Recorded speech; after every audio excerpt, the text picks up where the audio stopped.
Joining us now, Alfredo Ortiz. Love to have Alfredo on. He's the president and CEO of the Job Creators Network. Alfredo, great to have you. Hey, good morning, John. It's been a while. Thanks for having me. I know, right? You get a lot of your other people to come on, but we've missed you of late. Now, Alfredo was known for putting up the most creative billboards in Times Square ever. And so he's got another one up. We tweeted it out. I'm going to put it up as soon as he's off the air at the bottom of the hour. I'm going to put it up on our new website, TrumpNationNews.com. Go to TrumpNationNews.com.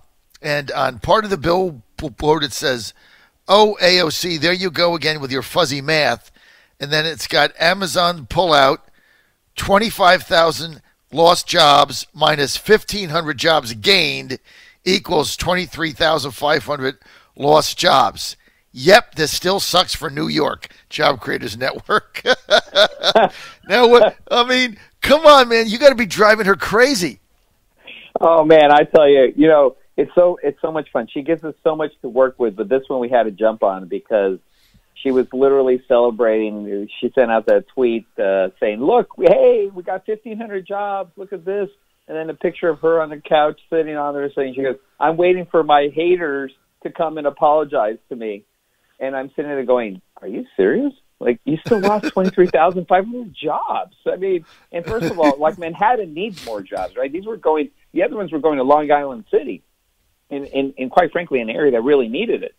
And, and so those jobs are still going to be gone for those folks, all the small business owners and all that economic impact that would have really turned that around, and the schools that were going in. But, good old AOC, there she goes again, now claiming, hey, this is so great now for New York, the 1,500 jobs versus the 25,000 jobs that were there already. So we just had to do it, John. We just had to do it. Now, where exactly is that? Is it on Times Square like the others? Dead middle in the heart of Times Square. You know where the police station is with the big old American flag? That's exactly where it is, right there. Oh, that is too funny.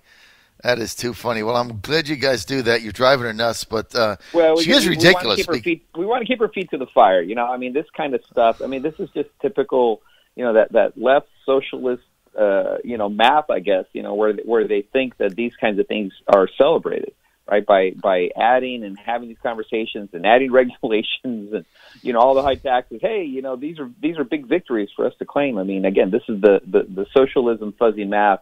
And she's just kind of the poster child for it. What do you think of these new poll numbers out on these swing states? And what do you think? Yeah. Well, sorry, John, I actually cut you off. Are you talking the presidential candidate polls? Those are the ones I was just pulling up. Yeah, I just saw that. So, hey, all I can say is, John, that steak dinner that you and I bet on is starting to taste better and better to me. Because the numbers are back for Biden. I keep saying that I think Biden's going to be the nominee. Well, I don't think so. So our dinner's still on. I don't think he's going to get out of Super Tuesday, to be honest with you, because he's going to lose Iowa, lose New Hampshire. Nobody has ever lost those two states in modern primary history and come back to be the nominee. It's very difficult to do. Giuliani tried to do it. It failed. Others have tried to do it. So he's got to then win South Carolina, but that's not a foregone conclusion either, so we'll see. Besides, Alfredo, he's a horrible candidate. The guy can't string a sentence together. For sure. But, the only thing is that's helping him is the others are even that much worse, right? The Elizabeth Warrens, they are so radically left where our country is that in the end, the Democrats just want to be Trump, right? And so they're going to try to find somebody who literally could possibly do that. And just electorally, if you look from an electoral college standpoint, Biden's still the guy because he can pick up Pennsylvania. He has a good shot at it. That's for sure, given, that everybody loves Joe, I guess, in Pennsylvania there, Uncle Joe. So I think from that perspective, I think there's a possibility there. And remember, I wouldn't be surprised, John, if we go into a broker convention. And remember, it's the round two that matters where the super delegates come in. And I think that's where it's going to come down to. Well, if it is the super delegates, then what about Hillary getting into the race, right? There's a new poll out yesterday by one of the polling firms that shows that actually Hillary has the lead over all of them if she gets in. What do you think of that? Boy, I'm sure President Trump would love that. Let me put it that way. I just don't see her being a candidate that's going to be President Trump, especially if we have this roaring economy, which I do really believe we're going to continue to have the economy well into the end of next year, this kind of growth rate, especially we get the USMCA trade deal done, things start moving forward, and the U.S.-China Phase 1 deal gets done. We're going to be going to 2020 with just such great wins, in our back and in our sales that I think, this is really going to be a very, very tough election for the Democrats because everything's looking great. Everything that the president has put forward in terms of lowering regulations, lowering taxes, the economy is humming, all the great trade deals moving forward. Look at the consumer optimism is at record highs. The small business index just came in the other day, also doing extremely, extremely well. And as you know, 2/3 of new job growth, John, is in the hands of small business owners. Over 50% of payrolls out there are from small business owners. So, look, things are just going so great, and I just don't see any reason why going into next year things are going to be different. We've now got, interest rates are coming down. I think we're going to hover right about this point. So thank goodness the Fed finally fixed their errors of their ways from last year. It's just looking so strong here for the president that I think the Democrats are very much in trouble. Alfredo, let's talk about that for a second. You talk about the consumer spending. The media has not really covered the fact that this past, 2 weekends ago, the Thanksgiving weekend, Black Friday, Small Business Saturday, Cyber Monday, every one of those broke records. Oh, yeah, no, absolutely. Actually going into the weekend, I actually predicted that. I said, look, the consumer is feeling fantastic. Consumer sentiment through the roof, small business optimism through the roof. We're going to have one of the best holiday seasons we've seen in a very, very, very long time. And, that weekend really is proving it out. And I think we're going to continue seeing it all the way through Christmas. I actually predict the December 15th tariffs aren't going to be put in place, and frankly, it's not going to impact Christmas spending at that point anyway. And so I think it's going to be phenomenal. And again, you got interest rates are now at least hovering back lower to where they should be. So from that perspective, that's great. You got what do we have now, John? 7.2 million, I think, unfilled jobs in this country, and only 5.6 million to fill it. The numbers just keep getting bigger and bigger and bigger. The number one thing that my small business owners are telling us is we need labor. We need skilled labor. And again, I keep shifting to that is we really need to start putting some real emphasis on getting skills training out there for a lot of our folks and getting people back into the labor force that aren't necessarily qualified or skilled to do that. And I think that should be actually right now one of our number one priorities from a labor perspective. You're on the John Fredericks Radio Network, Trucking the Truth Across America. We're with Alfredo Ortiz. Alfredo is the president and CEO of the Job Creators Network. It is the engine that could. They just put another AOC billboard up in the middle of Times Square. You got to go check it out. We tweeted it out. Just go to my Twitter feed at JF Radio Show. Alfredo, I got to get to a word from our sponsors, but before that, you talk about a labor shortage, right? We have now in this country, we have complete full employment. I've been asking people that have come on my radio show for 2 weeks, do you know anybody in your circle of influence that needs a job that doesn't have a job? I don't mean in between jobs, just quit, wants a better job, got mad about a promotion, didn't want to get transferred. Somebody that is chronically unemployed. No one knows anybody that can't find a job, right? That's how great this economy is. That's right. What do we do with the labor shortage? How do we solve that, Alfredo? Well, yeah, part of the labor shortage really is, again, the skills elements of this, right? There are many, many more jobs like this, 1.5 million more jobs than there are people to fill them. But part of that challenge, too, is that the people that are there to fill them just don't have the right skills. This is where I say, the Democrats really got it wrong, focusing on the wrong issue, which was the whole 5 for 15, trying to mandate, forced wages. What they should have really been doing is taking the $100 million plus I think that the SEIU really has spent on that 5 for 15 and put that into skills training for people across the country. I can guarantee we probably have private enterprise would have matched that number and been happy to do that, so that we could have more skilled labor out there. I mean, so we just really have to make that a massive priority. And I do think one thing, John, is we really need to go back and look into our social net programs, because I think there is an issue there that exists, kind of a donut issue, in the sense that you get to a certain point where if you start making, if you have social programs coming your way and you earn an extra buck, you start losing more than that extra buck that you actually have made. And so we really need to revisit our social net programs and make sure that they're not artificially and unintentionally keeping people out of the labor force. Look, I agree with that, but the fact that we have so many jobs available now, and people, I told a story the other day. I went into a Dunkin' Donuts at 5 a.m. on my way to the studio in Richmond, and that's where I always go, and I go at the same time when they first open. And so I know the manager there. She's been there forever. And, boy, she's scurrying around, making coffee, trying to get the donuts going, and hadn't even put all the lights on. And I'm like, where's your help? And she's like, look, I can't find anybody. But here's the other thing she said. You know, she said the owners have authorized me to go to $12.50 an hour. I can't get an applicant at $12.50. So she said, I just called them up and said, look, we have to go to $15 an hour to get somebody to work in Dunkin' Donuts.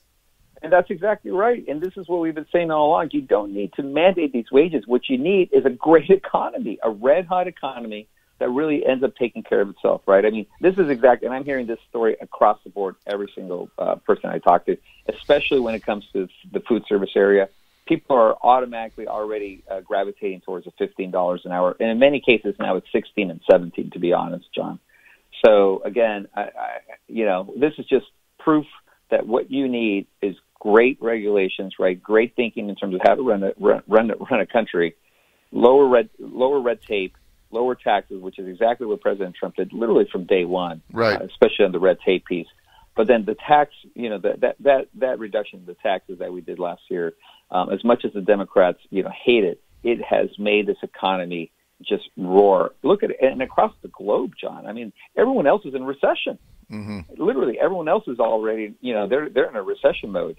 But we are just continuing to be on fire. And again, it all has to do with the low red tape and lower taxes. And I just see us continuing to boom, and it's going to be a great labor market, really, for folks who need jobs and want jobs, or are in jobs and want to look for higher wages. I mean, the jobs are out there and plentiful.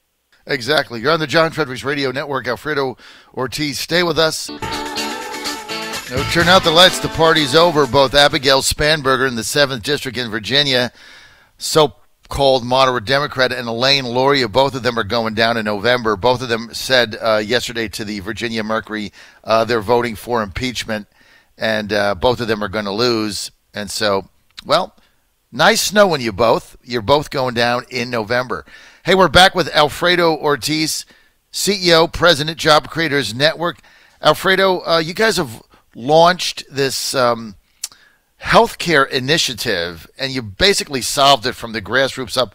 Over the past month, I've had a bunch of doctors on talking about it, and the White House has adopted it. Go to healthcareforyou.com, healthcareforyou.com. I want to get it in the Republican platform. What do you think? Yeah, John, we're really excited about this. I mean, we really believe that for way too long, healthcare reform efforts have always been kind of out from inside out, right? Inside D.C., out to the people. And we just really fundamentally believe that that's just the wrong way to view it, right? We got to do something, and this is what we did. We went out and we talked to voters across the country. All in all, it was over 25,000 people, because we worked with Physicians for Reform, another great patient doctor advocacy group, really combining our pieces of research. So really over 25,000 voters provided inputs for this and in our research. And what we're doing is we're really doing this bottoms up, so that healthcare reform this time around, what we're proposing, is going to be from the outside in. Again, it's not about lobbyists and politicians and bureaucrats, but really about a plan that's of the people, by the people, and for the people. And so we're really excited about this approach. It seems to be hitting on all cylinders at this point. People seem to just like the message overall of healthcare for you versus what the Democrats are offering. The Medicare for all, which is just about more bureaucracy. It It's about spending less time with your doctor, frankly, having more bureaucrats introduced between you and your doctor, versus what we have, which is really about personalized healthcare and healthcare for you. So we're very excited about the approach and really how receptive people have been towards the message. What do you think about getting this adopted as part of the Republican Party platform going into 2020? Well, we would love it. The idea is that, if you recall last year, the president, or earlier this year, I should say, the president threw out the challenge and said, the Republican Party is going to be the party of healthcare, and people kind of scoffed and kind of mocked that. But I think it should be, and it can be. There's no reason why we can't. And if you look across the country, John, and this is what's amazing, we've had an opportunity now to talk to about a dozen Republican governors across the country.